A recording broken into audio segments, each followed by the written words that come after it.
Welcome back to Bombastic Nation and Ting and Ting and Ting. Back with some more vibes for you. I'm Mr. Giant. And you know what? Let's lighten up things a bit. Lighten it up. The first three videos I watched was kind of serious. So let me take you all on a vacation today. You know what I mean? Let me take you all to the Bahamas. We're going to watch Geography Now, the Bahamas. Right up my bumbleclot alley and thing, you know what I mean? So, comment down below, man. Tell me how much you want to go to an island and you want to chill out, drink a cold drink on the beach and thing, watch that sunset. When I was home, I'd go to the beach, after a little bit of boboli and thing, go to the beach, watch the sunset. I'd spend all night just chilling on the beach, especially on a full moon night. So then I watch the sunset, check out the full moon, and you can see the stars and stuff, especially when you're out on the ocean. Whoo, Lord, it's beautiful. You all have to do that. That's one of the most peaceful things on the planet. And then, in the morning, wake up and watch the sunrise. It's a whole nother experience, I'm telling you. But anyway, we don't babble too much of thing. Let's YouTube and simmer. The Bahamas. It's like Well, the Hawaii of brother. the Atlantic, except it has more of a pirate history. And there's a lot more black people. And it's actually a country. It's not a state of the U.S. Actually, don't call it the Hawaii of the Atlantic. No, don't do that. Separate. Time to learn geography now! Hey everybody, I'm your host Paul Barbado. Today we're going to cover the richest country in the Caribbean, the Bahamas. But first, you know the drill. Let's dissect the flag. The flag of the Bahamas has a black triangle on the hoist side and aquamarine, blue, and yellow bands. The yellow represents the golden sand on the beaches and natural resources. The blue represents the sea surrounding the country, and the black represents the strength, vigor, and the force of the Bahamian people. Oh, the wow. direction of the triangle evokes the enterprising and determined nature for cultivation of the land. All right, that was the flag. Now let's talk about the location. Yes, I. As mentioned before, the Bahamas is the richest country in the Caribbean, and part of the reason for that is because of its strategic location in conjunction to the U.S. The Bahamas is located in the Atlantic Ocean just above Cuba and southeast of the U.S. state of Florida. The Bahamas are comprised of 29 official islands, 661 islets and keys, and 2,387 rocks, most of which are uninhabited. However, you can kind of classify these islands in 16 different regions. The island clusters are Bimini, Grand Bahama, the Berry Islands, New Providence, the Abacos, Eleuthera, Andros, the Exumas, Cat Island, San Salvador, Rum Key, Long Island, Ragged Island, Inagua, the Aspen and Crooked Islands, and Mayaguana. The Bahamas are kind of like the link between the Atlantic and the Caribbean. This is the reason why the Bahamas is the most popular tourist destination for people on the east coast of the United States. It's easily accessible, it's beautiful, and the exchange rate is typically favorable. New Providence Island is the most heavily populated of all the islands and contains about 2. Sorry, my brother. Grenada. I had to put that plug in there. But it's far down there and thing, you know what I mean? And it's a different culture. A little sprinkling of British and even an American influence, because a lot of us come to America here and stuff like that. But anyway, and I'm assuming it's the same thing for Bahamians. 250,000 people, or about 80% of the entire population of the Bahamas. Also, it is home to the capital and largest city, Nassau. NASA. Many of the major island chains in the Bahamas are very unique and distinguishable from the others, both culturally, physically, and historically. But we're going to discuss that a little bit later. That's demographics. But first, let's cover the...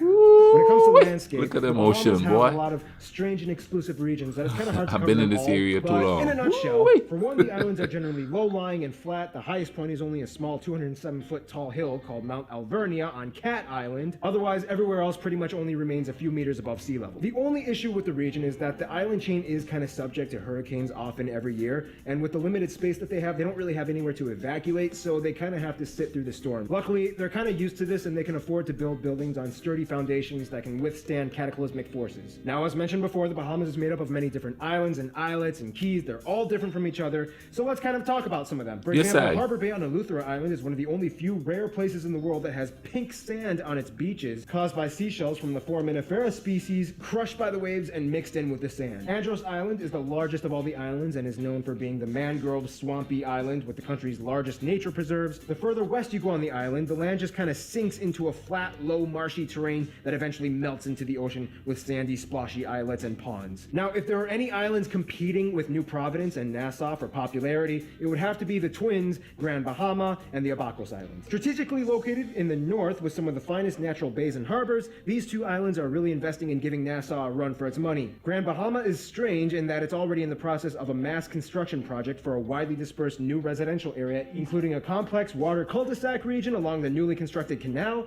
and numerous interior roadways that intertwine in a maze of patterns all over the area. The only issue is these areas aren't really inhabited yet, but they hope that they will be soon. Abaco Island is known for being the sailing capital of the world with its amazing wind currents. The Exuma Island chain has more sandbars than you can imagine. In fact, some of them are so shallow that you can kind of technically walk from one island to the other without the need of a boat. Also, this is the only spot where you can witness the swimming pigs that typically go up to boats. I'm telling you, man, this is making me homesick watching that sand and stuff like that. Yeah, I need a trip home. Docking, expecting to be fed. Inagua Island is known as the Flamingo Island. It's a bird watcher's paradise. Mayaguana is home to the only native mammal species of the Bahamas, the Bahamian hutia, a plump, rabbit-sized rodent that was thought to be extinct in the 1960s, but was rediscovered wait, did he and say has since been Agouti? repopulating. We could go on and Wow, on. hold on. Mayaguana is home to the only native mammal species of the Bahamas, the Bahamian hutia, a plump, rabbit-sized rodent that was thought to be extinct in the 1960s, but was rediscovered. There's something on there that people used to call an agouti on the island, and I don't know what it is. I've never actually seen one. I might have, but I don't know. If there's any Grenadians watching this, hook me because it's agouti. That word just came into my head there, and I'm thinking it's an animal on the island. But I haven't heard about it in years, and even when I was back on the island, I hadn't heard about it in a long time there. So, but all right, let's keep going. Discovered and has since been repopulating. We could go on and on, but seriously, we don't have that much time. Let's talk about the people of this country. The peeps! Alright, you landlubbers, this here be the land of historical pirate activity. No, seriously, back in the 17th and 18th century, this place was a hotspot for pirates. And technically, since Johnny Depp does have a home in the Bahamas, you could kind of say that Jack Sparrow actually does live in the Caribbean. Lots of rich people here. But first, for an island country, the Bahamas actually has a pretty comfortably sized population of about 380,000 people, or a little more than the population of Iceland. It's a pretty mixed population, however, the majority of people, about 83%, identify as black or Afro-Bahamian, whereas about 15% identify as white. A portion of these people may also have partial black ancestry, and the rest of the 2% coming from a wide range of nationalities, such as Asians and Latinos. Centuries ago, the Bahamas was kind of like a place of refuge for American loyalists, or people who had an allegiance to the British crown during the American Revolution. They flocked to the Bahamas, they brought over slaves, and over time, a lot more freed slaves came to the Bahamas, and that's kind of how things happened. I mean, it's a lot more complex than that, but I'm just trying to summarize it within like 30 seconds. Originally, the islands were inhabited by native Lucayan people, a branch of the Arawak tribe, as documented by Christopher Columbus. Unfortunately, most of these people were taken into slavery or killed off by diseases from European settlers. Now let's talk about the people who lived in That's each pretty much region. the norm Grand Bahama for the Island islands. is kind of seen as like the Beverly Hills of the Bahamas. Generally, the rich and wealthy people flourish and thrive here, with a large portion of their vitals being imported daily. Abaco Island is known as the whitest of all the islands, in which over 50% of the population is white. And these people are obsessed with sailboating. Andros Island, although the largest of all the islands, is kind of seen as like the slums of the Bahamas, if there was such a thing on such a tropical paradise. With its less developed infrastructure and civil project developments, this island is not as wealthy as the others. Yet the people here love to party. In fact, every year they hold a crab festival. Ackland. You know, speaking of that, there, he said that that's a poor area, the ghetto of the Bahamas, but people there like to party and things like that. Now, the one thing that's endemic, is that the word I want to look for? But but anyway, let me keep going. But anyway, the island, they don't have much, but we try to be happy. You know, like people tell me here, you're always happy regardless of what's going on. Yeah, man, you gotta make yourself happy. You got one of this year, one life. Even during our revolutions and then the invasion, still were happy. Like I said, the dance clubs were open up a thing and people were jamming. You know what I mean? Even during the boom, boom, pa, pa, pa, pa, gunfire and stuff going on. I had a friend that I work with here, and he went to Panama to do his master's dissertation or whatever you call it, some kind of work. And he said when he first got there, he was in like I guess you could say the industrial district. I mean, kind of like, Manhattan area of the place where industry and offices, and it's like the Silicon Valley of the island. And to his surprise, they took him to the poorer areas. And he said, man, they live kind of in squalor there, and it's so bad there. The houses are awful. This is awful. And he was like, but the people are still happy. And his explanation for it, coming from where he's coming from, is that it's as if they don't know that they're poor. And it's like, or they don't understand that they're poor. And I'm like, oh, we understand. You know what I mean? In the third world, in those little islands where when people are struggling, we understand. But what are we supposed to do? Because you're in a hole and you can't get out of it. So you enjoy your life the best way you could, because you get one. What are we going to do? Run around and be miserable all day, all night? You got a life to live. Enjoy yourself. You know what I'm saying? And thing. Crooked and Long Island are kind of seen as the retirement islands that have a lot of old people that go to relax and enjoy their lives, their old lives. Inagua Islanders have a very distinct African-infused culture, and the architecture kind of resembles that of Cape Town, South Africa. In fact, many of the people living there are modern-day immigrants from Africa. Cat Island is kind of considered like the hippie island. A lot of the people here are earth-conscious and overtly concerned with the ecosystem that the area provides. Ragged Island is kind of known as the quiet island, as it is the least inhabited of all the islands with less than 100 inhabitants. Then we reach Mayaguana, known as the Conch People Island, specifically because these people are known for fishing conchs. Most people, even Bahamians, don't really know too much about this area, except the fact that it's a very tightly knit community of about 300 people that love to fish and farm. Only one boat stops by once a week to drop off and pick up supplies and people, and check up on the people living I don't know there. if I could live, Hey, Mayaguana, you doing fine? Everybody wants to live on an island. I don't think I could do that, like, especially with the fact that hurricanes come through there. So when hurricanes go through there, those ships come like once a week, he said. Man, then they could go months without seeing anybody from the outside.